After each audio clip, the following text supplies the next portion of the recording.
Well, I haven't done a video for a while. I'm just doing the, what are we in? Late March inspection at Wavell Heights, and yeah, the hive is looking really strong. So I go to the brood. I will do less brood inspections as we get closer to winter. There's brood on all 10 frames in the box. There's some honey on the left outside. So what I'm looking for, leading into winter is some honey on the outside frames. As the queen reduces her laying pattern, the brood size will get a little bit smaller and they'll need food stores. So this is looking good, and they've got 1.5 ideals of honey, so I don't take any honey at this time of year.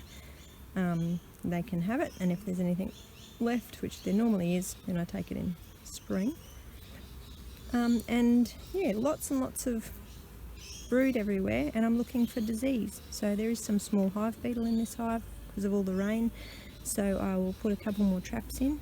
I like these little traps here, and I put the diatomaceous earth in the bottom. The bees don't like it and they keep sealing it up, but I just keep reopening it up. What else am I looking for pre-winter? That's probably it. They've got enough honey. They've got a little bit in the inner bottom on the edge. They use that for insulation as well. Lots of bee numbers, good healthy brood, and it's just generally a quick inspection.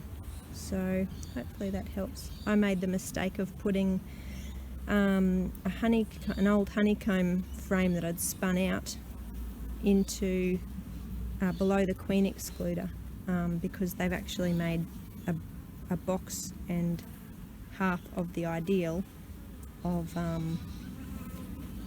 brood, because I've got the queen excluder above the ideal in this case.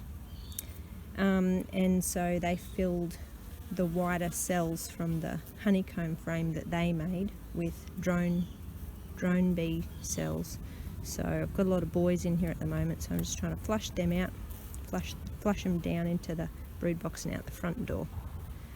And I've moved that that frame that I shouldn't have put below the queen excluder. I've moved that out. That's it, and I'll inspect this hive before winter, but it'll just be a very quick inspection, and then I'll leave them through to spring.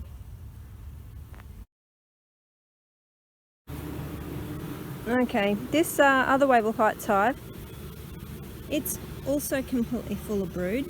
There's good pollen on the edges as well, and then 2 boxes of honey of super. So I've had to take 3 frames out. I just do a tiny little bit this time of year, and because we've had so much rain, so they need to, they eat out the honey while it's raining because they can't forage. So, and we've probably got more rain coming.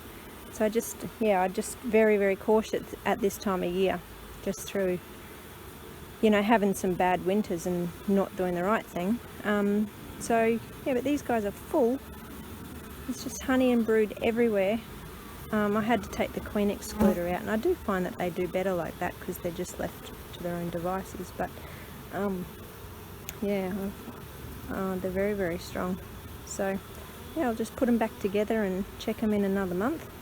And yeah, I like putting the super that I'm not using over to the side on the angle like this, because I find that less bees get squished because they all go to the top and your handle's available, and then you just tilt it back and put it back on, and it's not in your way like this one here is, because it's on the stand. So yeah, something else, little tip I do.